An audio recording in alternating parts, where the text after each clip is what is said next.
Some mistakes change your life forever, and for Eliza Turner, hers began the moment she reached for a stranger's horse. Sometimes, the person who catches you is the only one who truly understands why you had to run. At dawn in the blistering badlands, Eliza, a woman fleeing false accusations, tries to steal from Gabe Holt, a mountain man who left civilization behind years ago. He catches her with his rifle raised, but when she tells him about the crooked sheriff and the rancher who framed her, something shifts in his weathered face.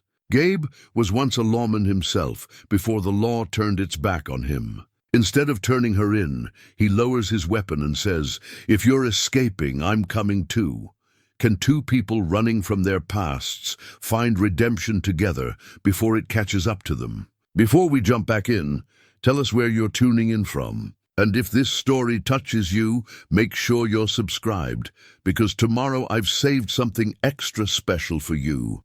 3 days earlier, Eliza Turner sat on a wooden bench in a cell that smelled of mildew and despair. The iron bars cast shadows across her face, and through the single window she could see the town of Belridge going about its evening routines. Lamplight flickered in windows. Families gathered for supper. Life continued, as if her world hadn't just collapsed. She traced her fingers along the rough wood, remembering when those same hands had held chalk, had written lessons on a blackboard, had guided children through their first attempts at reading. Mrs. Turner, they'd called her. The schoolteacher with the kind smile and endless patience. That woman felt like a stranger now. The wanted poster lay crumpled at her feet. She'd read it so many times the words were burned into her memory. Eliza Marie Turner, wanted for theft of livestock. 40 head of cattle belonging to Samuel Cord. Reward $500. The numbers were precise, the accusation clear, and every word was a lie. It had started 6 months after her father died. Jacob Turner had been a surveyor, a man who understood land the way some men understood books. He'd left Eliza a small ranch on the edge of Cord's vast holdings, 160 acres, with a creek running through it. Good water, her father had always said. In this country, water is worth more than gold. Samuel Cord had made his first offer 3 weeks after the funeral. A fair price, he'd called it, though the sum wouldn't have covered her father's debts. When she refused, he'd smiled, that cold, calculating smile she'd come to dread, and told her the offer wouldn't stand forever. A woman alone couldn't manage a ranch, he'd said. She should be practical. Eliza had been many things in her life, but never practical in the way men like Cord meant it. She'd kept the ranch, hired 2 hands with what little money remained, and started rebuilding. The children still needed a teacher, so she'd balanced both lives. Rising before dawn to handle the ranch work, teaching through the day, returning to mend fences and check on cattle until dark. Then Sheriff Malik had arrived at her door with Cord's foreman and 3 other men. They'd found 40 head of Cord's cattle mixed with her small herd, they'd said. The brands had been altered, they'd claimed. She was under arrest, she'd tried to explain. Her hands had been moving the cattle to higher pasture. Someone must have driven Cord's stock onto her land during the night. She'd never seen those animals before dawn. But Malik hadn't listened. His eyes were flat, disinterested, the eyes of a man following orders rather than seeking truth. The trial had been swift. Cord's men testified they'd seen her with the altered cattle. The banker, who held the mortgage on Cord's properties, served as a character witness for the rancher. No one spoke for Eliza except old Mrs. Chen, who ran the general store, and her testimony had been dismissed as the ramblings of a sentimental woman. 3 years in the territorial prison, the judge had declared. Her land would be seized to pay restitution. Samuel Cord, in a show of magnanimity, had offered to purchase it for a fraction of its value, sparing the territory the trouble of an auction. She'd understood then, sitting in that courtroom, that this had never been about cattle. It had been about the creek, about water rights, about a powerful man who saw something he wanted and simply took it. The law was supposed to protect people like her. Instead, it had become Cord's instrument. 2 nights ago, a storm had blown through Belridge with the fury of heaven itself. Thunder rattled the jail's foundation. Rain hammered against the roof. And in the chaos, Eliza had noticed what the storm revealed. The window frame, old and rotting, had pulled loose from the adobe wall. She'd waited until Malik made his rounds, until she heard his footsteps fade toward the front office where he kept a bottle of whiskey for long nights. Then she'd worked the frame, pulling, prying, ignoring the splinters driving into her palms. The wood had given way suddenly, nearly sending her tumbling to the floor. The window was small, barely wide enough for her slender frame. She'd squeezed through, dropping 6 feet to the muddy ground below. Her dress had torn on a nail. Her shoulder had struck the wall hard enough to leave a bruise that still throbbed. But she'd been free, or as free as a woman could be, with her face on wanted posters and every lawman in the territory looking for her. She'd run through the storm, staying off the main roads, moving through arroyos and across open desert. Her teaching dress, once a respectable blue cotton, had become tattered rags. Her boots, meant for schoolrooms and Sunday services, had rubbed blisters that burst and bled. She'd drunk from muddy puddles and eaten nothing but wild berries that left her stomach cramping. By the 3rd day, she'd known she needed a horse. Walking wouldn't take her far enough fast enough. She'd spotted the camp at dawn, a single tent, a small fire burning low, and 2 horses picketed nearby. One was a sturdy pack animal, the other a magnificent roan gelding that stood at least 16 hands. The camp's owner was nowhere in sight. Eliza had crept forward, her heart hammering against her ribs. She'd reached for the roan's lead rope, her fingers trembling. The horse had nickered softly, and she'd whispered soothing words, the same gentle tone she'd used with frightened children. "I wouldn't do that if I were you." The voice had come from behind her, low and rough as gravel. She'd spun around to find a man standing 10 feet away, a rifle held steady at his shoulder. He was tall and weathered, with hair the color of iron and eyes that seemed to see straight through her pretense. This was Gabe Holt, though she hadn't known his name yet. She'd known only that she was caught, that her desperate gamble had failed, that this stranger with the hard face and harder eyes would surely turn her in for the reward. "Please," she'd said, and hated how her voice broke. "I need that horse." Most people who need a horse try buying one. His rifle hadn't wavered. "You got money for a horse?" "No." "Then you're stealing." "Yes." There was no point in lying. He had her dead to rights, and they both knew it. Something had shifted in his expression. Not sympathy exactly, but recognition. "You're running from something." "Someone," she'd corrected. "A rancher named Samuel Cord and a sheriff who works for him." The rifle had lowered slightly. "What did you do?" "Refused to sell my land." The words had come tumbling out then, the whole sorry story spilling from her lips like a confession. The false accusations, the rigged trial, the prison sentence that was really a death sentence for everything she'd built.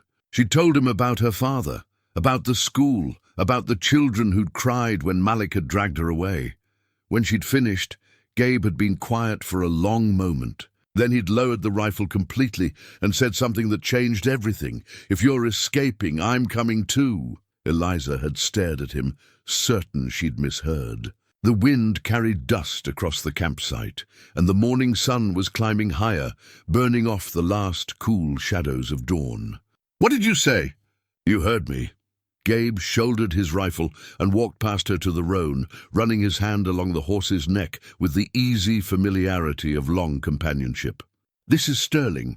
He's particular about who rides him, but he'll carry us both if we're careful about the weight. I don't understand. You're a stranger. Why would you help me?" He looked at her then, really looked at her, and she saw something in his eyes she recognized. The same exhaustion that came from fighting a system designed to break you. "Because I know what it's like when the law stops serving justice and starts serving money. Because Samuel Cord isn't the first powerful man to use a badge as a weapon. And because if I let you take Sterling and ride off alone, you'll be dead or back in chains before nightfall. You don't know that. I do. You're running on fear and desperation, and neither one makes for smart traveling." He began gathering supplies from his camp with efficient movements. "How long since you ate a real meal?" Her stomach answered before she could, growling loudly enough that he almost smiled. 3 days, she admitted. "Thought so." Sit down before you fall down. I'll make coffee, and we'll talk about how to keep you alive." She'd wanted to argue, to insist she could manage on her own, but her legs were trembling and her head felt light. She sank onto a flat rock near the fire while Gabe worked. He moved like a man who'd spent years alone, each action deliberate and practiced. The coffee he poured into a tin cup was strong enough to strip paint, but it was hot and real, and she wrapped her hands around the cup like it was salvation itself. "You said you know about men like Cord," she said after her first sip. "How?" Gabe was quiet for a moment, his jaw working like he was chewing on words too bitter to swallow. "I used to be a U.S. Marshal, 17 years wearing the badge. I believed in it once, thought the law was the thin line between civilization and chaos. What changed? I arrested a man named Thomas Chen for murder. Chinese fellow, worked on the railroad, had a small shop in Carson City. His neighbor, a man named William Hastings, was found dead in Chen's shop. Chen said Hastings had attacked him, that he'd defended himself. The evidence was murky, but Hastings was white and well-connected, and Chen was neither." Eliza felt ice forming in her stomach. "Mrs. Chen in Belridge. Is she his mother? She wrote me letters for 2 years after, begging me to investigate further.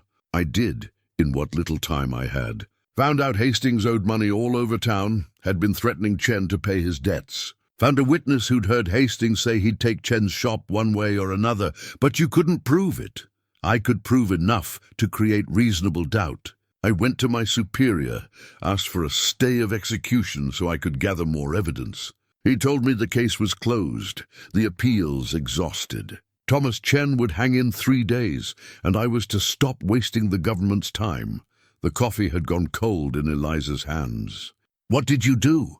"I refused to attend the hanging. Turned in my badge instead. Said I wouldn't be part of a system that murdered innocent men to convenience powerful ones."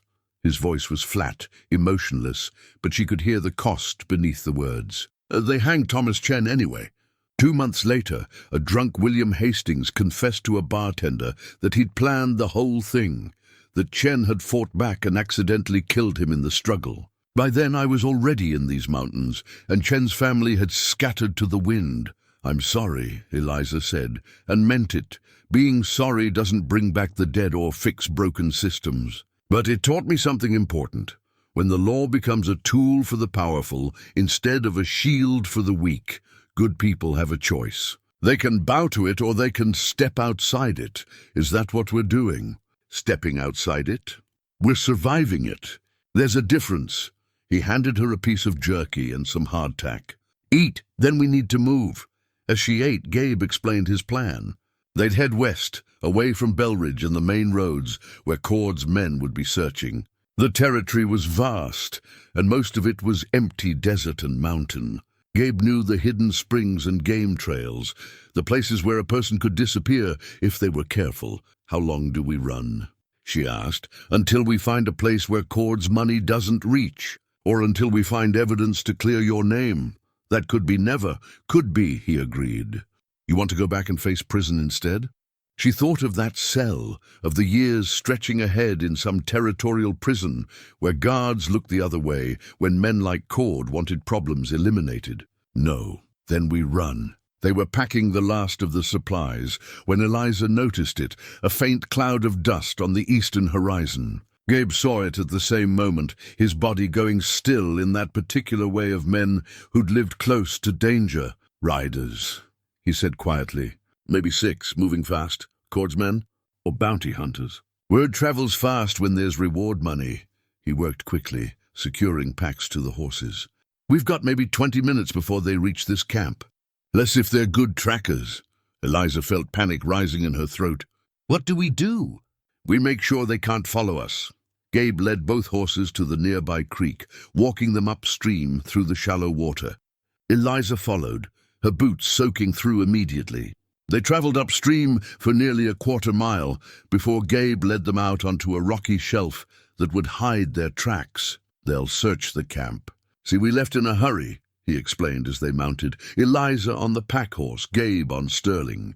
"They'll try to track us, but the water and rock will slow them down."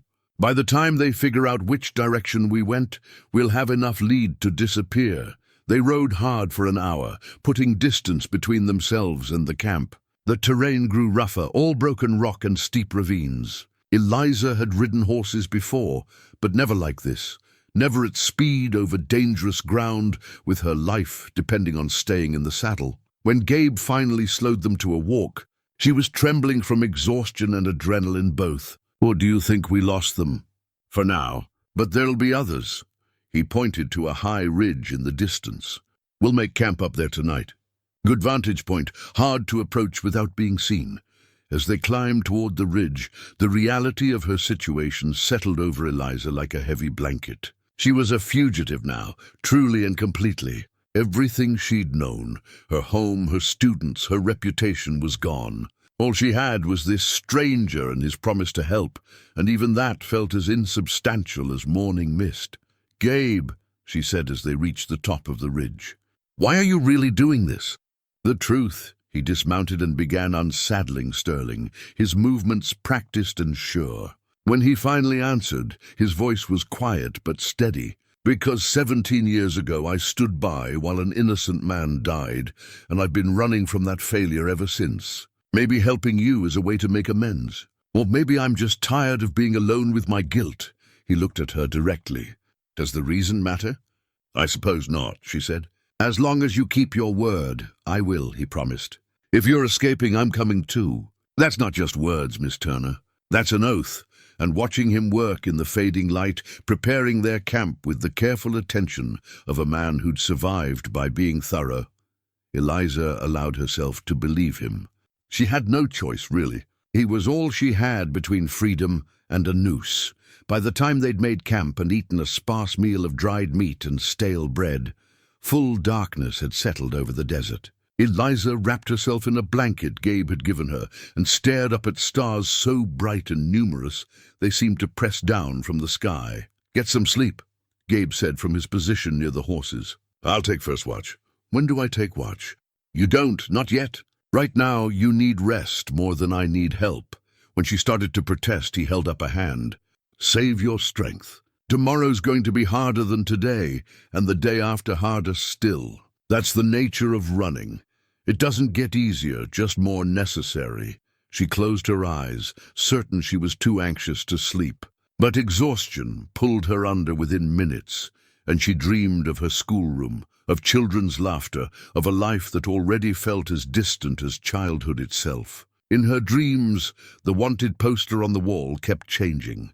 Sometimes it was her face, sometimes Thomas Chen's, sometimes just a blank space where a person used to be, when she woke in the darkness to the sound of horses moving nervously. Gabe was already on his feet, rifle in hand, staring down at the desert below, where tiny points of firelight marked the camps of men hunting them in the night. Morning came with the kind of heat that made the horizon shimmer and waver like water. Eliza woke stiff and sore, every muscle protesting yesterday's hard riding. Gabe was already awake, crouched at the edge of their camp, studying the desert below through an old brass spyglass. "They're still down there," he said without looking at her. "Camped about 3 miles south. Looks like they split into 2 groups during the night. One's heading toward the main trail, the other's circling west." Eliza joined him at the edge, shading her eyes against the glare. She could just make out the distant figures moving like ants across the pale earth. "How many?" "8 that I can count. Could be more we can't see." He collapsed the spyglass and turned to face her. "We'll need to swing north, put more distance between us and them. There's rougher country that way, but it'll be harder for them to track us." "How rough?" "The kind where a wrong step can break a horse's leg or send you sliding down a ravine." "You ever done any real desert riding?" "I've ridden to town and back," she said, hearing how inadequate that sounded even as she said it. Gabe almost smiled. "That's what I figured." "All right then. Today you're going to learn. First lesson in country like this, the horse knows more than you do. Trust Sterling's instincts. If he balks at something, there's usually a reason. They ate a cold breakfast, no fire, nothing that might create smoke to give away their position, and were riding before the sun cleared the eastern peaks. True to Gabe's warning, the terrain grew increasingly treacherous. They picked their way down the ridge, using a narrow game trail that seemed to disappear entirely in places, then crossed a stretch of loose shale that shifted and clattered beneath the horses' hooves. Eliza's hands ached from gripping the reins so tightly. Her legs trembled from the constant effort of staying balanced in the saddle. Twice she nearly fell when her horse stumbled, and only Gabe's quick hand on her arm kept her mounted. "You're doing fine," he said during a brief rest in the shadow of a massive boulder. "Most people would have quit by now. I don't have the luxury of quitting." "No," he agreed. "None of us do." As they rode through the long morning, Gabe taught her things her father had never mentioned. How to read the land for water sources, the green smudge of vegetation in a dry wash, the flight pattern of birds in early morning. How to spot the difference between a safe path and a dangerous one by the way rocks weathered and cracked. How to conserve her energy in the saddle, moving with the horse rather than fighting it. "Your father," Gabe said during one of their stops. "You said he was a surveyor. He'd teach you any of his craft?" "Some. He'd take me with him sometimes when I was younger, before my mother passed. He taught me how to read a compass, how to triangulate position using landmarks." She pulled the brass compass from her pocket, holding it carefully. It was one of the few possessions she'd managed to keep through her arrest and escape. Gabe took it gently, turning it in his weathered hands. The compass was old but well-maintained, its brass case engraved with words around the rim. "True north lies in the heart," he read aloud. "Your father's philosophy." He said that instruments could tell you direction, but they couldn't tell you the right way to go. That required something deeper. She took the compass back, running her thumb over the engraving. "He died trying to mediate a boundary dispute between two ranches. Got caught in the crossfire when they started shooting at each other. I'm sorry. He believed people could resolve their differences through reason and fair dealing. Turned out he was wrong, at least in that case." She tucked the compass away. "Still, I keep it. Helps me remember what he tried to teach me, even if the world doesn't always work that way." "Your father wasn't wrong," Gabe said quietly. "The world just makes it hard to be right." They rode in comfortable silence after that, and Eliza found herself studying her unlikely companion. He sat his horse with the easy grace of someone who'd spent more of his life in the saddle than out of it. His face was weathered and lined, but there was strength in it, and something else, a kind of careful watchfulness that never fully relaxed. "How long have you been alone in these mountains?" she asked. 5 years, give or take. Long enough to forget some things. Not long enough to forget others. Don't you get lonely? Loneliness is preferable to the alternative, which is being around people who remind you of your failures. He said it matter-of-factly, without self-pity. Out here, the only person I can disappoint is myself. By midday, they'd put considerable distance between themselves and the riders, but Gabe remained cautious. He led them through a narrow canyon, where the walls rose so high on either side that the sky became a ribbon of blue overhead. Their voices echoed strangely in that confined space, and the horses' hooves rang against stone. "There's water ahead," Gabe said. "A spring I used to visit when I was ranging through here. We'll rest there, let the horses drink their fill." The spring appeared like a small miracle in the desert, a clear pool fed by water seeping from a crack in the canyon wall, surrounded by ferns and moss that seemed impossibly green against all that red rock. Eliza slid from her horse with a groan, her legs nearly buckling beneath her. "Hurts, doesn't it?" Gabe said, not unkindly. "You'll be sore for a few days until your body adjusts. I feel like I've been beaten with a club, close enough." He knelt by the spring, filled their canteens, then splashed water on his face and neck. "But you're keeping up. That counts for something." While the horses drank, Eliza sat with her back against the canyon wall and closed her eyes. The cool air rising from the spring felt like a blessing. She could hear water trickling, birds singing somewhere above, the soft sound of the horses moving. "Gabe," she said without opening her eyes. "What happened to Thomas Chen's mother?" "Mrs. Chen, the one in Belridge. She's still there, far as I know. I send her money when I can, through a banker in Silver City. Not that money can make up for what the law took from her. She spoke for me at the trial. Nobody else would. But she stood up and told the judge I was a good woman, that I'd never steal from anyone. The judge ignored her, but I won't forget it. She's good people, Gabe said. Her and her daughter both. They know what it costs to stand up for right when wrong has all the power behind it. They rested for an hour, then pressed on. The afternoon brought more hard riding, more treacherous ground, and finally, as the sun began its descent toward the western horizon, they spotted smoke signals rising in the distance. Gabe reined Sterling to a halt, studying the thin columns of smoke with narrowed eyes. That's bad. What does it mean? It means they're coordinating. Multiple groups, communicating about search patterns. He counted under his breath. 3 distinct signal points. They're trying to box us in, herd us toward something. Toward what? Probably a canyon or valley with limited exits. Classic tactic. Drive your quarry into a trap, then close it. He turned Sterling's head north. We're not going to cooperate. Change of plans. We're heading into high country, steeper terrain, where they can't coordinate as easily. As they rode toward the distant mountains, Eliza felt the weight of pursuit pressing against her back. Somewhere behind them, men were hunting her with systematic precision, and they had resources she couldn't match. All she had was this ex-marshal and his promise to keep running. But looking at Gabe's determined profile, watching the way he read the land and adjusted their route with practiced skill, she felt something unexpected stirring in her chest. Not just gratitude, though there was that. Something else. Hope, maybe. Or the beginning of trust, Gabe, she said as the sun touched the peaks ahead. Thank you. For all of this, I know you don't owe me anything. Maybe I don't owe you, he replied. But I owe someone. Might as well be you. It wasn't a declaration of friendship or loyalty, but somehow it felt more honest than empty promises would have been. Eliza found herself smiling despite everything. By the 3rd day, they'd reached the remnants of an old mining settlement tucked into a fold of the mountains. The buildings were little more than weathered frames and collapsed roofs, long abandoned to the wind and sun. But there was a stable with 3 walls still standing and a well that Gabe tested and declared clean enough to drink.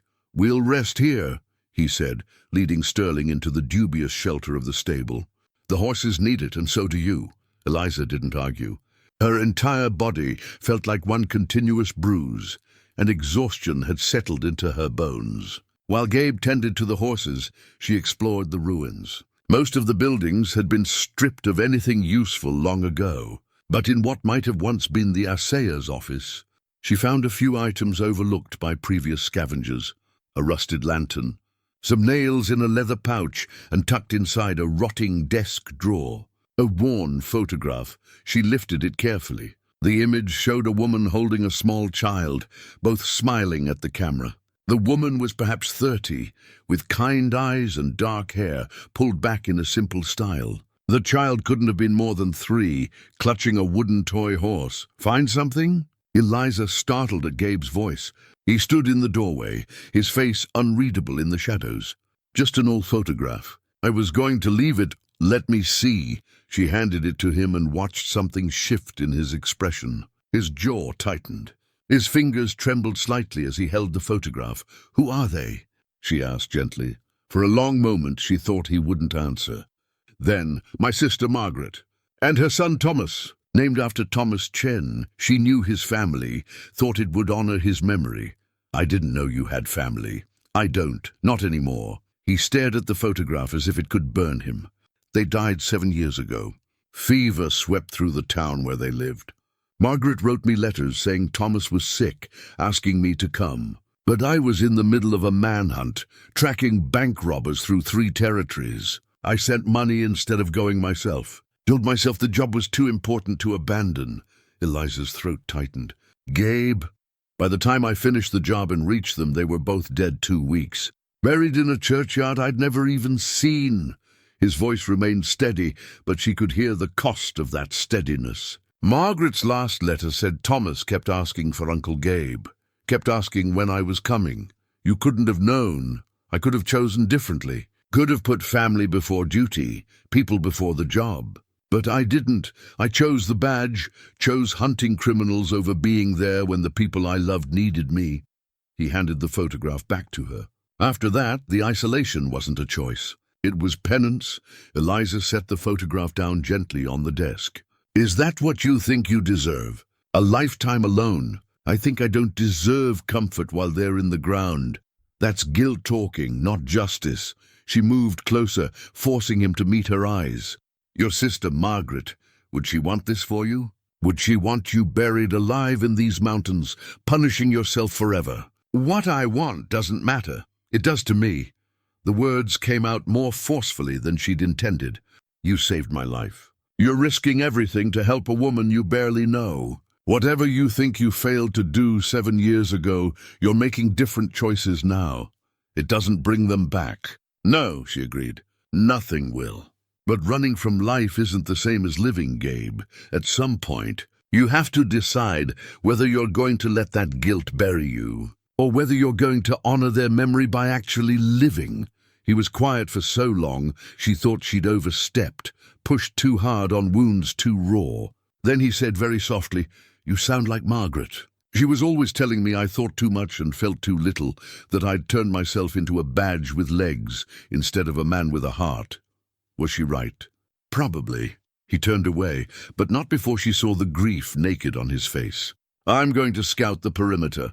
"Stay inside, out of sight." He left before she could respond. And Eliza stood alone in the ruined office, holding the photograph of people she'd never met, but whose absence had shaped the man now protecting her. She understood something about Gabe in that moment, understood why he'd helped her, why he'd abandoned his isolation to run with a stranger. He was trying to rewrite history, to make a different choice than the one that haunted him. When he returned an hour later, his face had returned to its usual careful neutrality. "We've got a problem. Found tracks about a mile east. Fresh, maybe 3 hours old. Someone's been through here recently. Cord's men? Hard to say. Could be prospectors, could be drifters. Could be the men hunting you." He began repacking their supplies. "We'll need to move at first light. Can't risk staying here if—" The sound of horses stopped him mid-sentence. They both froze, listening. Hoofbeats, multiple riders approaching from the south. Gabe moved to the window, peering carefully through a gap in the boards. 4 riders, he said quietly. "Armed. They're heading straight for the settlement." Eliza felt panic rising. "What do we do?" "We disappear." He grabbed her arm, pulling her toward the back of the stable where Sterling and the packhorse stood. "There's old mine tunnels beneath this settlement. Dangerous, probably unstable, but it's the only way out without being seen." They worked quickly and silently, leading the horses through a dark opening at the back of the stable. The tunnel beyond was narrow, forcing them to walk single file with the horses following nervously behind. Eliza could hear water dripping somewhere in the darkness, could feel the weight of earth and rock pressing down from above. The tunnel seemed to go on forever, twisting and turning through the mountain's belly. Several times they passed side passages that breathed cold, stale air. Once the ceiling was so low they had to crouch, and Eliza felt the first real taste of claustrophobic terror. Then, finally, blessed daylight. The tunnel opened onto a hillside, a quarter-mile from the settlement, hidden behind a screen of juniper and scrub oak. They emerged blinking into the afternoon sun, and Gabe immediately moved to cover their exit with brush and loose rock. Below, they could see the riders moving through the abandoned buildings, searching methodically. Eliza watched one of them enter the stable where they'd been just minutes before. "That was too close," she whispered. "It's going to keep being close," Gabe replied. "They're not going to give up, and we can't keep running forever." He looked at her seriously. But Sterling took a scrape on his leg in the tunnel. "He's limping. We're going to have to slow down, give him time to heal," which meant their pursuers would gain ground, which meant the next encounter might not end with a narrow escape. Eliza's hand moved unconsciously to the compass in her pocket. "True north lies in the heart," her father had said. But what did you do when every direction led into danger? The smoke signals meant they couldn't keep running blind. Gabe led them into rougher country, climbing higher into the mountains where the air thinned and the vegetation changed from desert scrub to pine and juniper. The terrain was treacherous, loose rock, narrow trails that skirted cliff edges. places where one wrong step could send horse and rider tumbling, but it was also harder for a large group to search systematically, which was exactly what Gabe wanted. "We need supplies," he said, during a brief rest in the shade of a massive boulder. "We're low on everything. Food, ammunition, medical supplies. And Sterling needs proper treatment for that leg or the limp will get worse. Where do we get supplies without being seen?" "There's a ranch about 6 miles north of here. Small operation, family outfit. I helped them once, couple years back. Their water pump broke and they were facing a drought summer. I fixed it for them. You think they'll help us?" "I think they're good people. But good people get scared when wanted posters carry big rewards." He studied the distant smoke signals. "Still, we don't have many options. We go tonight, trade for what we need, and disappear before dawn." They waited until dark, then descended from the high country toward the valley where the ranch lay nestled against the mountain's base. Lights glowed in the windows of a modest cabin, and Eliza could see a barn, a corral with a few cattle, and what looked like a decent-sized garden. "Wait here," Gabe said, dismounting. "Let me approach first. They'll be less frightened if they see me alone. What if it's a trap? Then you ride hard and don't look back." He handed her Sterling's reins. "I mean it, Eliza. If something goes wrong, you save yourself." Before she could argue, he was walking toward the cabin, his hands visible and empty. Eliza watched tensely as lamplight spilled across the porch and a man emerged, holding a rifle. There was a long moment of conversation she couldn't hear. Then the man lowered his weapon and called into the house. A woman appeared, wiping her hands on an apron. More conversation. Then, to Eliza's surprise, the woman beckoned toward where Eliza was hiding. Gabe turned and waved her forward. The rancher was a weathered man in his 50s named Jack Morrison, and his wife Sarah had the kind, tired eyes of someone who'd raised children in hard country. They ushered Eliza and Gabe inside quickly, closing the door and drawing the curtains. "You're in serious trouble," Sarah said without preamble, pouring coffee none of them had asked for. "There's wanted posters all over. That rancher, Samuel Cord, he's put up $1,000 for you, dead or alive." "I'm innocent," Eliza said. "He framed me for stealing his cattle so he could take my land." Jack and Sarah exchanged a long look. Then Jack said, "We believe you. Cord's been squeezing small ranchers for years. Some sell out, some don't. Those who don't usually end up losing their land anyway, one way or another. Has he come after you?" "Not yet. We're too small to matter, and our water rights aren't worth his trouble. But it's only a matter of time." Sarah set mugs of coffee in front of them. "We can't give you much. We're barely getting by ourselves. But you helped us when we needed it, Gabe. Least we can do is share what we have." They spent 2 hours in the Morrison cabin, and Eliza felt the tension slowly ease from her shoulders. Jack repacked their supplies with dried beef, flour, coffee, and some vegetables from Sarah's garden. Sarah tended to Sterling's leg with practiced hands, cleaning the wound and applying a poultice that she said would prevent infection. "You'll need to rest him at least 2 more days," Sarah warned. "Don't push him hard or that leg won't heal right." While they worked, Eliza noticed a wanted poster on the table. Her own face stared back at her, the details stark and damning. She picked it up, her hands trembling slightly. "Sarah," she said quietly, "why are you helping us? You could turn me in, collect that reward. $1,000 would change your lives." Sarah looked at her steadily. "Money earned by betraying innocent people isn't money I could spend with a clean conscience. Besides, we've been where you are. Not wanted by the law maybe, but desperate and scared, facing losing everything. When you're in that dark place, the kindness of strangers is the only light you've got." Eliza felt tears prick her eyes, the first real tears since this nightmare began. "Thank you." "Don't thank us yet," Jack said grimly. "One of Cord's men came through here yesterday asking questions. Showed us that poster, asked if we'd seen you. I said no, but he didn't look convinced. You'll need to move on quickly, and don't come back this way. If Cord finds out we helped you, we'll pay for it." As they prepared to leave, Sarah pulled Eliza aside. "You take this," she said, pressing a soft wool shawl into Eliza's hands. "Nights are cold in the high country, and that dress you're wearing won't keep you warm much longer." "I can't take this." "You can, and you will. It was my daughter's. She moved to California last year, married a clerk. She doesn't need it anymore, and you do. Sarah squeezed Eliza's hands. You survived this, you hear me? You survive, and you make sure Samuel Cord pays for what he's done. Not just to you, but to all the people he's hurt. They left under the cover of darkness, following a route Jack had marked on a rough map. As they climbed back into the high country, Eliza wrapped Sarah's shawl around her shoulders and felt the warmth of it, both physical and emotional. You were right about them, she told Gabe. They're good people. Some still are, he replied. Not enough, but some. They rode through the night, putting distance between themselves and the Morrison ranch. As dawn broke over the mountains, painting the sky in shades of pink and gold, Gabe finally called a halt in a protected hollow among the pines. We'll rest here today, he said. Sterling needs it, and so do we.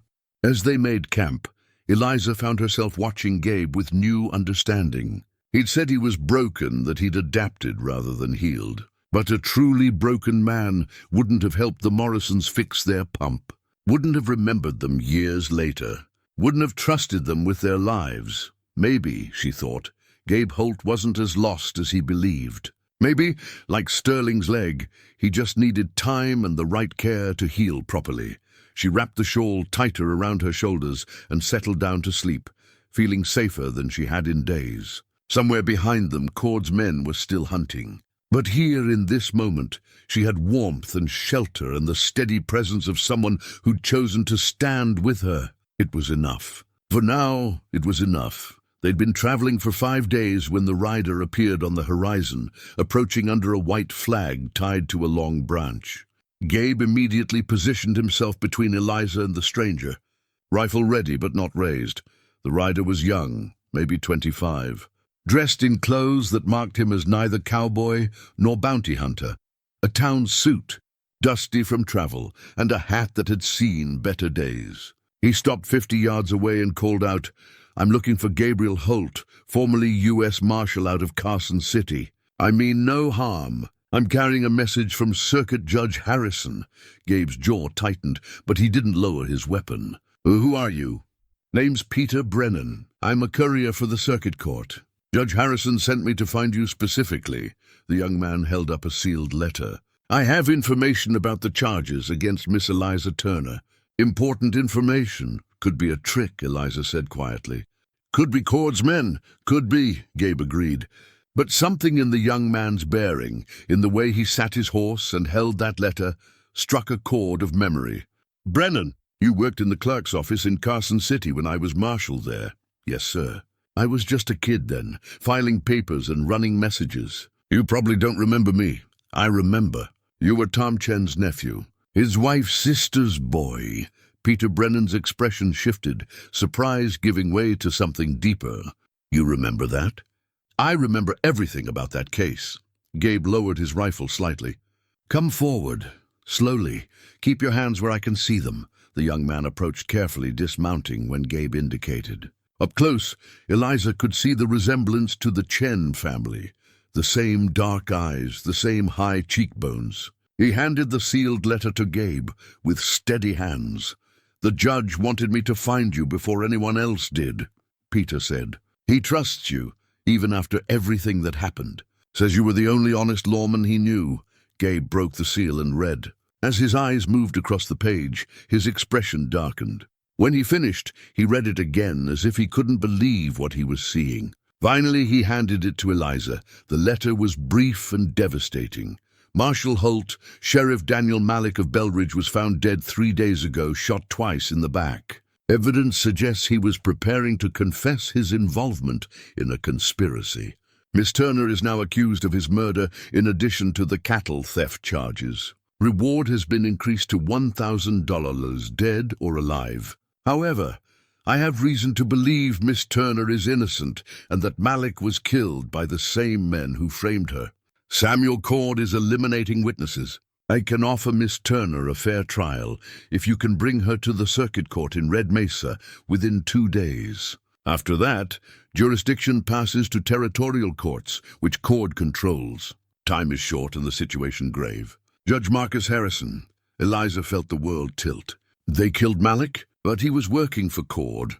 That's exactly why they killed him, Peter interrupted. My uncle Tom Chen, he taught me something before he died. He said guilty men who work for powerful people are always one mistake away from being loose ends. Malik was getting nervous, drinking more, talking too much. Cord couldn't risk him confessing, so they murdered him and blamed me, Eliza said, feeling rage replace shock. Now I'm wanted for killing a lawman, which means every bounty hunter and badge for hire in 3 territories will be hunting you, Gabe said grimly. It's not just about Cord's money anymore.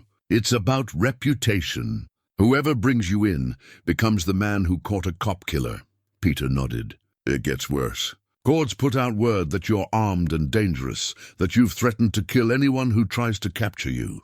He's giving bounty hunters an excuse to shoot first and ask questions never. This is a death sentence, Eliza said, her voice hollow. Unless we reach Judge Harrison, Gabe countered. He's offering a fair trial. That's more than most people in your position get. You trust him. Harrison's one of the few judges who can't be bought. He's old school, believes in the law the way it was meant to be practiced. Gabe studied the map Peter had brought.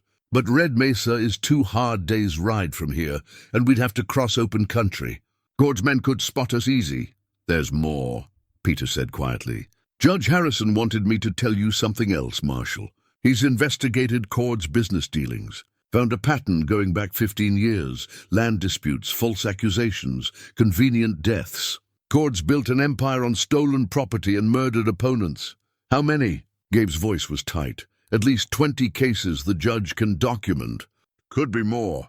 But here's the thing, Malik was keeping records. His widow found them hidden in their home. Ledgers showing payments from Cord, details of all the schemes. She's willing to testify, but only if Miss Turner survives to trial.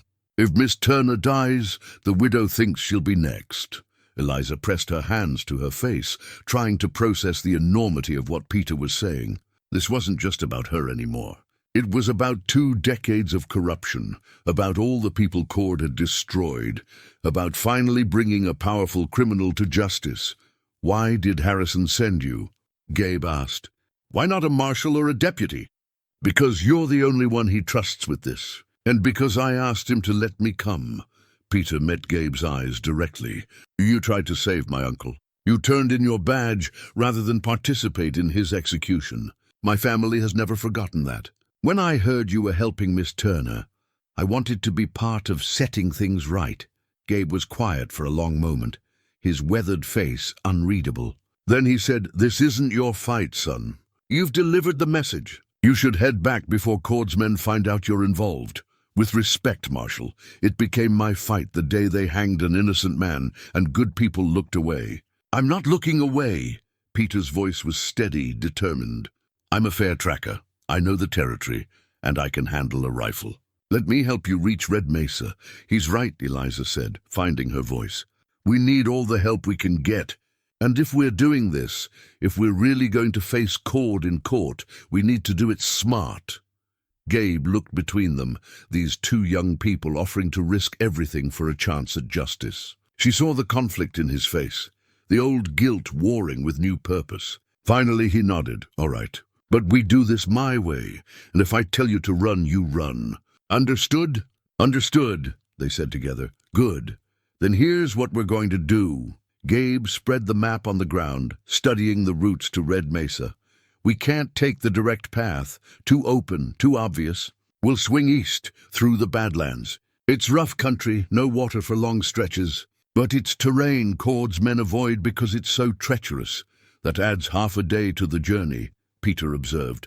Better to arrive late than not at all. We'll travel at night when we can, rest during the heat of the day. Sterling's leg is better but not perfect, so we'll need to be careful with him. Gabe traced a route with his finger. There's an old stage station here about halfway.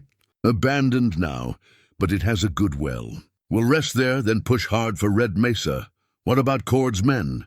Eliza asked. Even if we avoid the main routes, they'll be looking for us. They will. But they're expecting us to run or hide. We're going to do something they won't expect.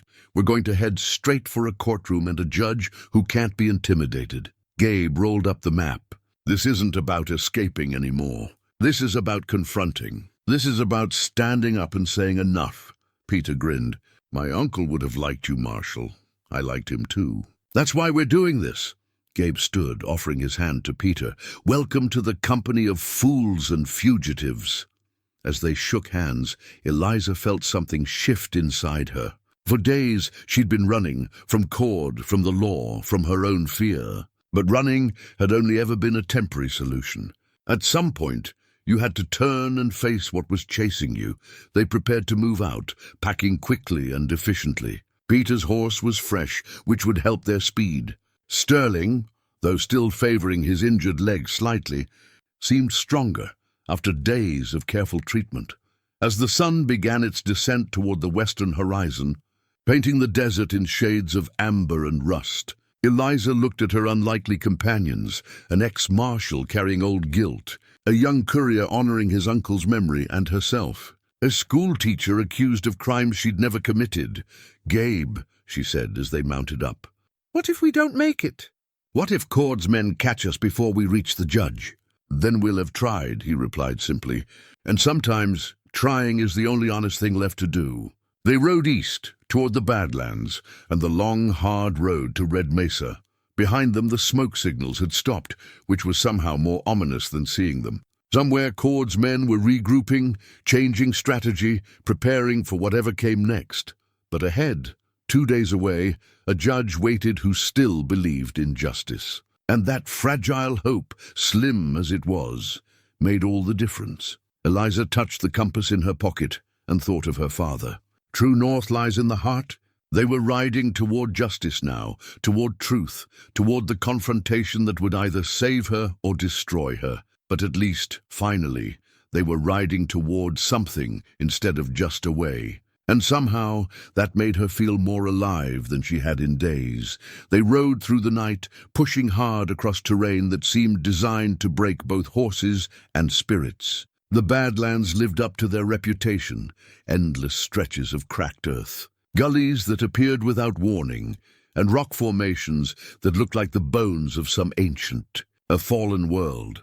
During one of their brief rest stops, Eliza pulled out her teaching primer, the small book she'd somehow managed to keep through everything. It was battered now, the cover stained and the pages dog-eared, but inside were the names of all her students, along with notes about their progress, their struggles, their small triumphs. That's quite a list, Peter said, glancing over her shoulder.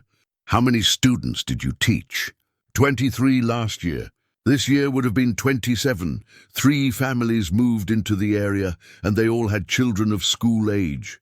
She ran her finger down the names, remembering faces. Samuel was learning to read.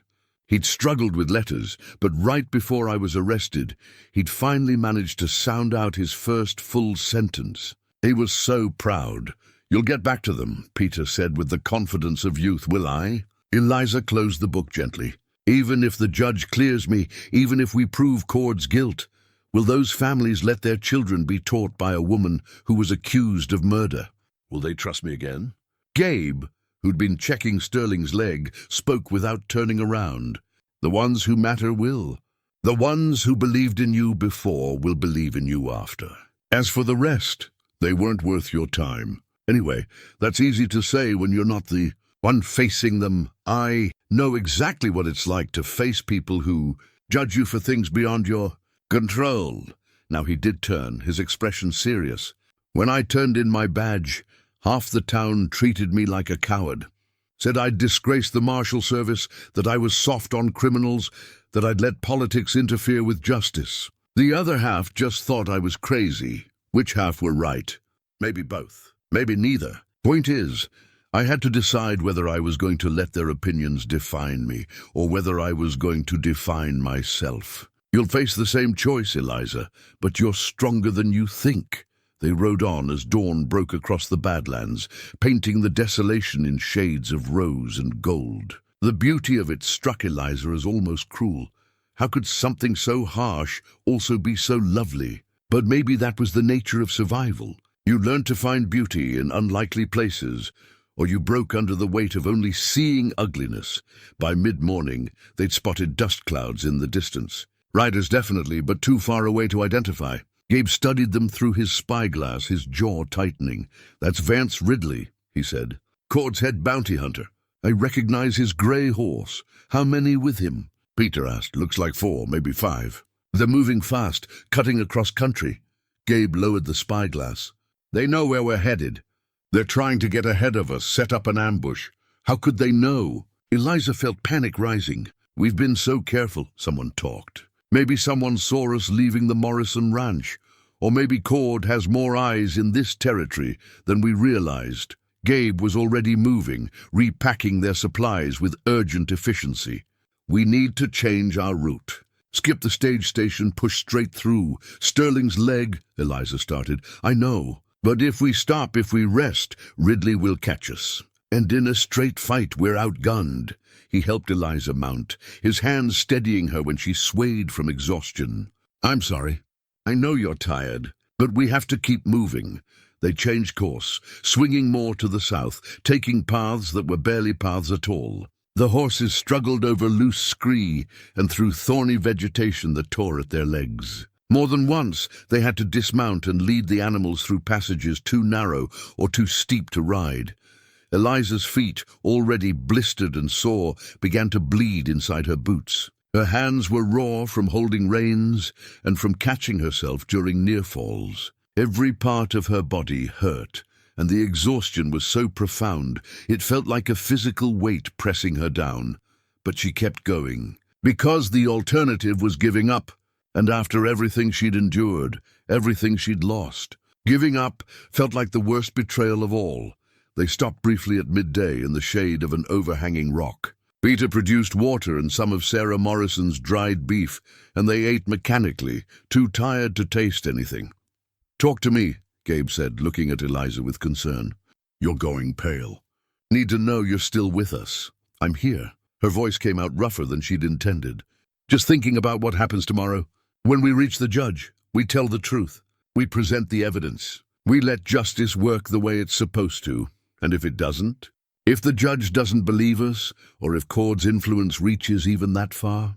Gabe was quiet for a moment. Then we tried. And trying matters, Eliza. It matters that we didn't just accept injustice. It matters that we fought back. Is that what you tell yourself about Thomas Chen? That trying mattered, even though he still died. It was harsh, harsher than she'd meant it to be, and she saw Gabe flinch. But instead of anger, his expression softened into something like understanding. "Yes," he said simply, "because the alternative is believing nothing matters, that power always wins, that fighting back is pointless. And if I believed that, I'd have put a bullet in my own head years ago rather than living with the guilt. I'm sorry. I shouldn't have said that. You're exhausted and scared. You get to say hard things." He stood, offering his hand to help her up. "But hear this. You are going to survive this. You are going to stand in front of that judge and tell your story.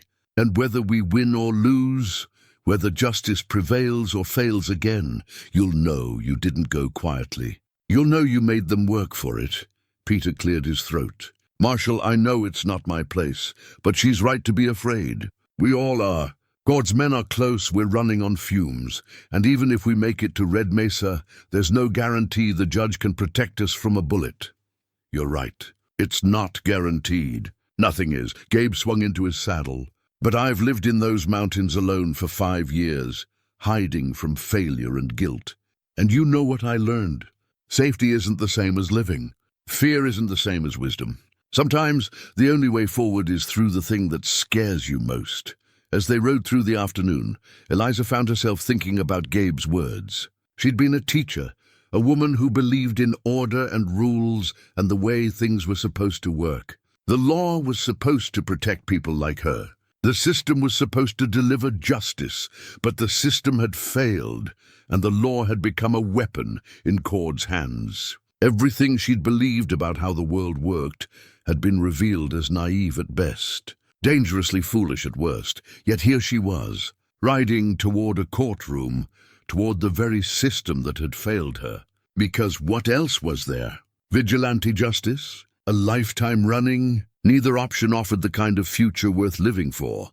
Maybe, she thought, that was what growing up really meant. Not just surviving disappointment, but continuing to fight for ideals, even after you'd seen them corrupted. Not giving up on justice because you'd seen injustice win.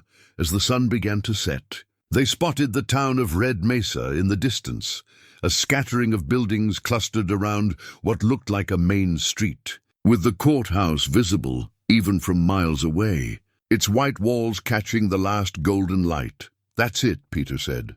"We're almost there, but almost could be the most dangerous distance of all." They still had to cross open ground, still had to hope Ridley and his men hadn't beaten them there, still had to survive the night and reach the courthouse by morning when Judge Harrison would hear the case. They made camp in a cluster of rocks about 2 miles from town. No fire, no noise, just 3 people and 2 horses huddled together against the cooling night air. Eliza wrapped Sarah Morrison's shawl tighter around her shoulders and tried not to think about everything that could go wrong. "Get some sleep," Gabe said softly. "I'll take first watch. I won't be able to sleep. Try anyway. Tomorrow's going to be the hardest day yet." But as exhausted as she was, sleep wouldn't come. Eliza lay on the hard ground, staring up at stars so bright they seemed close enough to touch, and thought about her father. He'd believed in justice, in the power of truth, in the basic goodness of people. Those beliefs had gotten him killed when he'd tried to mediate between feuding ranchers. Was she making the same mistake? Trusting in systems and people who might not deserve that trust? "Can't sleep either?" Gabe's voice came from nearby. "No, too many thoughts. Want to share them?"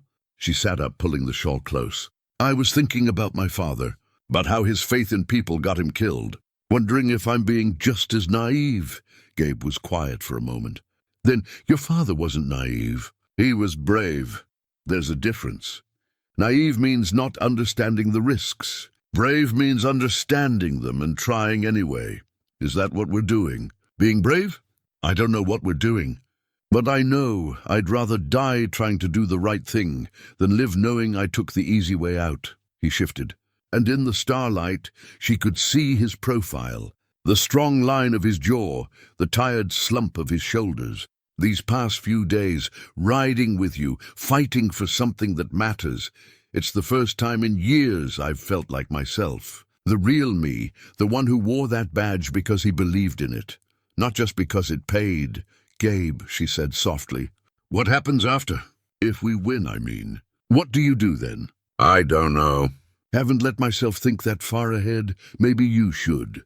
Maybe we both should." She reached out in the darkness, found his hand, held it. "Because I'm going to need someone to help me rebuild. Someone who understands what it's like to lose everything and fight to get it back." His hand tightened around hers. "Are you asking me to stay?" "I'm asking you to consider it. To consider that maybe penance has an ending, that maybe you've suffered enough for choices that weren't entirely yours to control. Eliza, you don't have to answer now. Just think about it. Think about what comes after survival, after justice, after we've fought all the fights." She squeezed his hand once, then released it. "Think about building something instead of just protecting the ruins." She lay back down, pulling the shawl over her like a blanket. This time, somehow, sleep came, restless and full of dreams, but sleep nonetheless. She woke to Gabe's hand on her shoulder, gentle but urgent. "Time to go. Sun's almost up, and we need to reach the courthouse before Cord's men realize we're here." They rode into Red Mesa as dawn broke.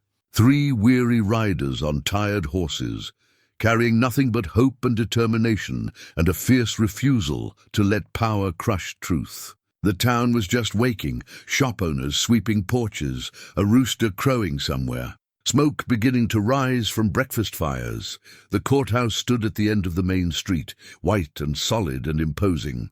Eliza looked at it and felt her heart hammer against her ribs. Everything she'd run from, everything she'd fought for, everything she'd lost and hoped to regain, it all came down to what happened in that building. "Ready?" Gabe asked. "No," she thought. But she said yes, because ready or not, this was happening. They dismounted and walked toward the courthouse steps. And with each step, Eliza felt the weight of the past week lifting, replaced by something else. Not confidence exactly, but purpose. She was done running, done hiding. Done letting fear make her choices. Samuel Cord had taken her land, her reputation, her freedom. But he couldn't take her truth. And today, finally, she would speak it.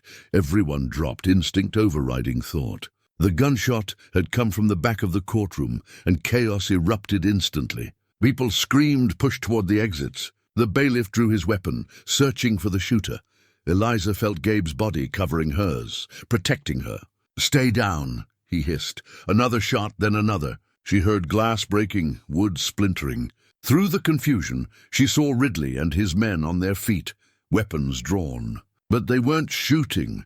They were trying to escape, because standing in the doorway, rifle raised, was Samuel Cord himself. He'd aged since Eliza had last seen him, his hair grayer, his face harder. But those cold eyes were the same, and the rifle in his hands was steady despite his years. "Nobody moves," Cord said, his voice carrying easily over the chaos. "Especially not that ledger." Harrison, to his credit, didn't flinch. "Mr. Cord, you're interfering with a court proceeding. Put down that weapon." "I don't think so, Your Honor. That ledger is a forgery, and I won't let it destroy my reputation." Cord's eyes swept the room, landing on Harriet Malek. "Your husband was a drunk and a liar, Harriet. Whatever fantasies he wrote in that book are documented facts," Harrison interrupted. "Bank records will prove it. You've lost, Cord. Surrender now, and I'll make sure you get a fair trial." "Fair trial?" Cord laughed, the sound bitter. "There's no such thing, not when you've got money and power arrayed against you. I built an empire in this territory. I'm not going to watch it collapse because of some lies from a dead sheriff and a woman who doesn't know her place." Gabe slowly stood, positioning himself between Cord and Eliza. "It's over. You're cornered. Every person in this room is a witness. Shoot anyone and you'll hang for murder." "I'm not leaving here in chains," Cord said flatly. "And neither is that ledger." Peter Brennan, who'd been sitting quietly in the gallery, spoke up. "You know what's interesting, Mr. Cord?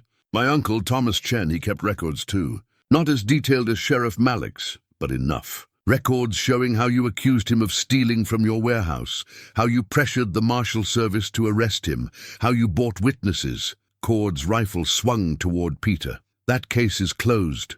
Chen was hanged for his crimes." "For crimes you invented," Peter said, standing. His voice was steady, fearless.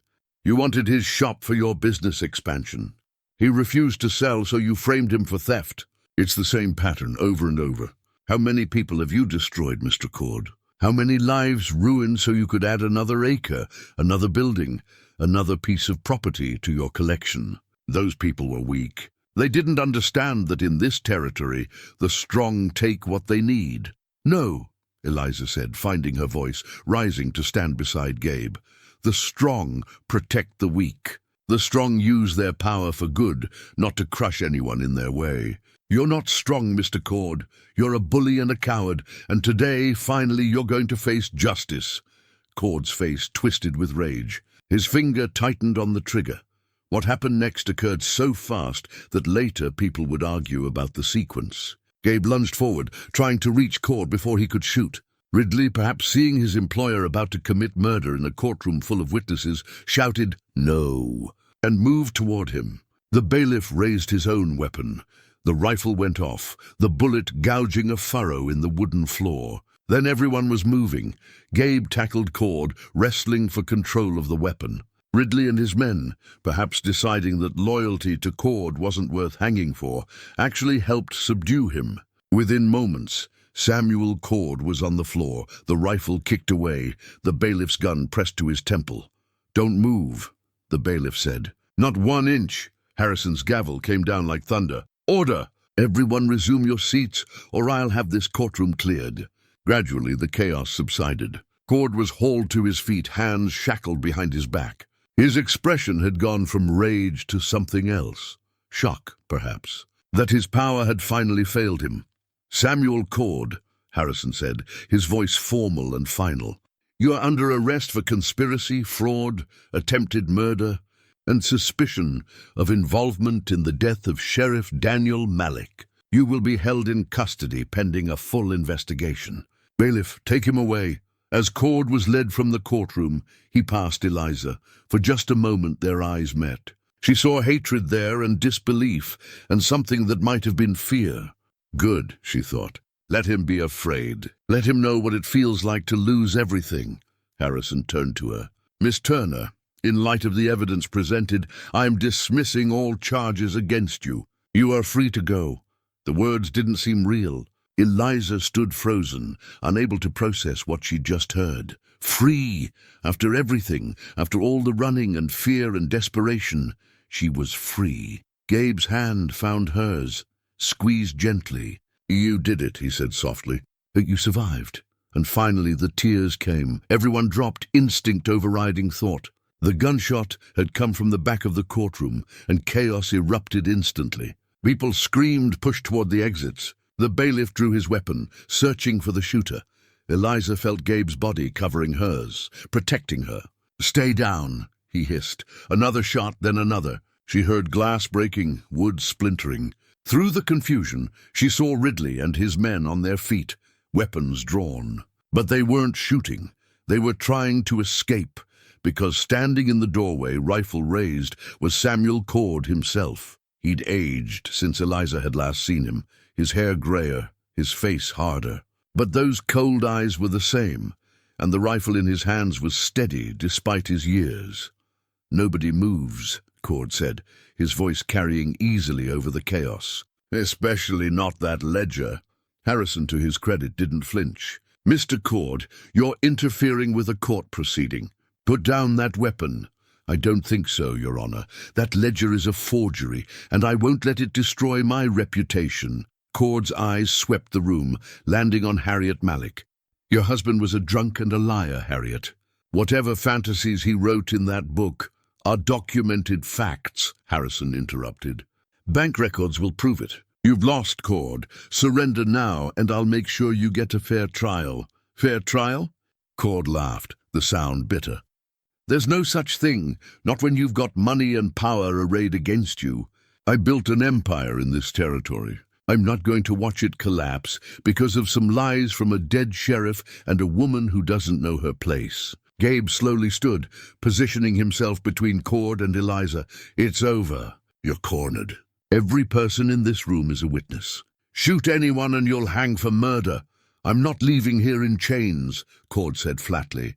And neither is that ledger. Peter Brennan, who'd been sitting quietly in the gallery, spoke up. You know what's interesting, Mr. Cord? My uncle, Thomas Chen, he kept records too. Not as detailed as Sheriff Mallock's, but enough. Records showing how you accused him of stealing from your warehouse, how you pressured the Marshal Service to arrest him, how you bought witnesses. Cord's rifle swung toward Peter. That case is closed. Chen was hanged for his crimes, for crimes you invented, Peter said, standing. His voice was steady, fearless. You wanted his shop for your business expansion. He refused to sell, so you framed him for theft. It's the same pattern over and over. How many people have you destroyed, Mr. Cord? How many lives ruined so you could add another acre, another building, another piece of property to your collection? Those people were weak. They didn't understand that in this territory, the strong take what they need. No, Eliza said, finding her voice rising to stand beside Gabe. The strong protect the weak. The strong use their power for good, not to crush anyone in their way. You're not strong, Mr. Cord. You're a bully and a coward, and today, finally, you're going to face justice. Cord's face twisted with rage. His finger tightened on the trigger.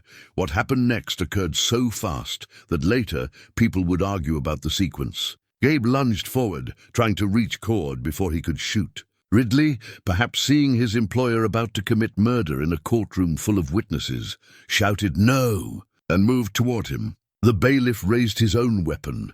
The rifle went off, the bullet gouging a furrow in the wooden floor. Then everyone was moving. Gabe tackled Cord, wrestling for control of the weapon. Ridley and his men, perhaps deciding that loyalty to Cord wasn't worth hanging for, actually helped subdue him. Within moments, Samuel Cord was on the floor, the rifle kicked away, the bailiff's gun pressed to his temple. "Don't move," the bailiff said. "Not 1 inch."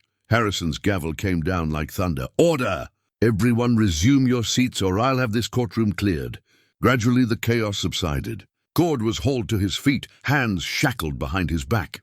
His expression had gone from rage to something else. Shock, perhaps, that his power had finally failed him. "Samuel Cord," Harrison said, his voice formal and final, "you are under arrest for conspiracy, fraud, attempted murder, and suspicion of involvement in the death of Sheriff Daniel Malik. You will be held in custody pending a full investigation. Bailiff, take him away." As Cord was led from the courtroom, he passed Eliza. For just a moment their eyes met. She saw hatred there, and disbelief, and something that might have been fear. Good, she thought. Let him be afraid. Let him know what it feels like to lose everything. Harrison turned to her. "Miss Turner, in light of the evidence presented, I am dismissing all charges against you. You are free to go." The words didn't seem real. Eliza stood frozen, unable to process what she'd just heard. Free! After everything, after all the running and fear and desperation, she was free. Gabe's hand found hers, squeezed gently. "You did it," he said softly. "You survived." And finally the tears came.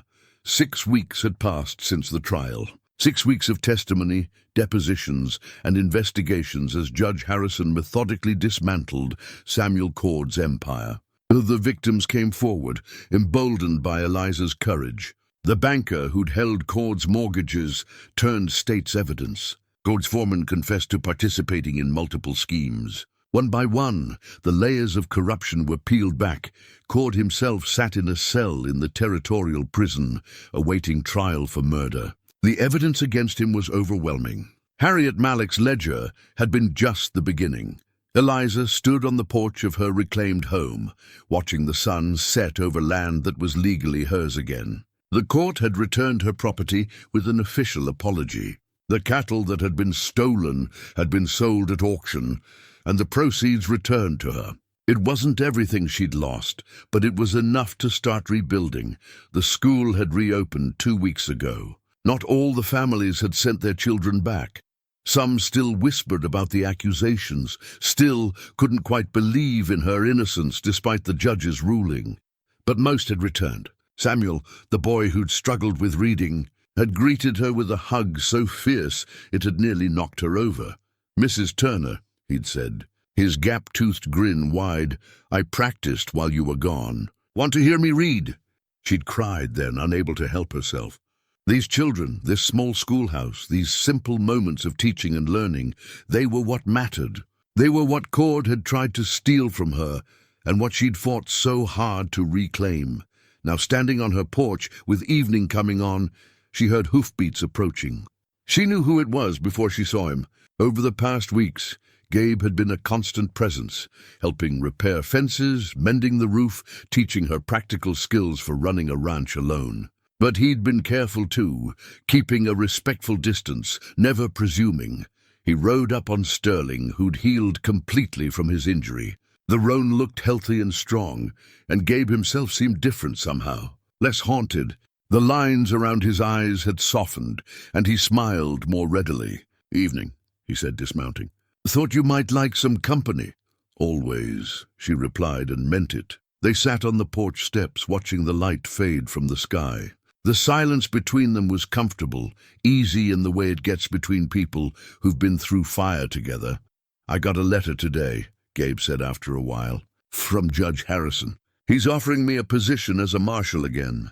Says the territory needs honest lawmen, and he remembers what I stood for." Eliza's heart clenched, but she kept her voice steady. "That's wonderful. You must be pleased. I don't know what I am." He was quiet for a moment. 5 years ago I would have jumped at the chance, would have seen it as redemption, as proof I could still make a difference. But now I'm not sure that's what I want. The badge, the authority, the constant travel. It cost me everything once. Cost me Margaret and Thomas, cost me my faith in the system. I'm not sure I want to give it that power over me again. What do you want?" He turned to look at her, and in the fading light, his eyes were very dark and very serious. "I want what I've had these past weeks. I want to wake up in the morning and fix fence lines. I want to teach children how to track deer and read the weather.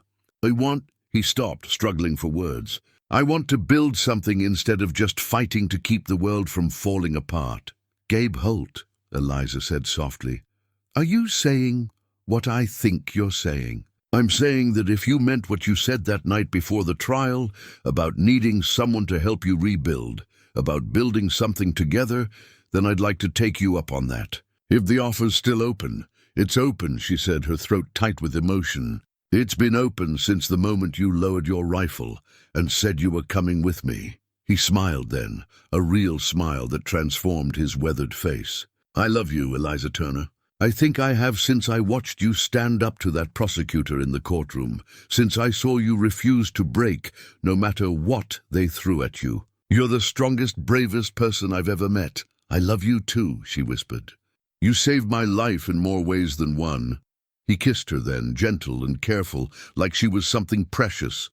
And she kissed him back, pouring into it all the gratitude and hope and love she'd been holding inside when they finally pulled apart. The stars were coming out overhead, bright and infinite in the clear desert sky. So what do we do now? Gabe asked. Now we live, Eliza said simply. We teach children and raise cattle and fix things when they break. We have Sunday dinners and argue about whose turn it is to milk the cow. We do all the ordinary, beautiful, mundane things that make up a life. Sounds perfect. It won't be perfect. There will be hard times, setbacks, challenges. People in town will gossip. Some will never fully accept us. I know, but we'll face it together. That's what matters. 3 months later, they were married in the small church in town, with Peter Brennan standing as Gabe's best man and Sarah Morrison helping Eliza with her dress. It was a simple ceremony, nothing fancy, but it was theirs. They honeymooned by riding up into the mountains where Gabe had lived alone for so long. They camped under the stars, cooked over open fires, and talked about the future they were building together. What do you think your sister would say? Eliza asked one night as they lay side by side, looking up at the Milky Way. Margaret? Gabe considered. She'd say it's about time I stopped punishing myself and started actually living. She'd like you. Would have said you were exactly the kick in the pants I needed. I like her already. On the porch of Eliza's home, their home now, her father's compass sat on a small table. True north lies in the heart, the engraving read. And looking at Gabe, at the life they were building together, Eliza knew they'd finally found it. They'd found their true north not in running away, but in running toward each other. Not in isolation, but in connection. Not in fear, but in love. The schoolhouse bell rang in the distance, calling children to morning lessons. Eliza smiled. Tomorrow she'd teach arithmetic and spelling. Tomorrow Gabe would repair the stable door that had been sticking. Tomorrow they'd have the Morrisons over for supper, and Peter had promised to stop by with news from the territorial capital. Tomorrow and the day after and the day after that. Just ordinary days, strung together like beads on a string, making up the beautiful, hard-won, precious thing called a life. And that, Eliza thought as she took Gabe's hand and walked toward the schoolhouse together, was more than enough. It was everything.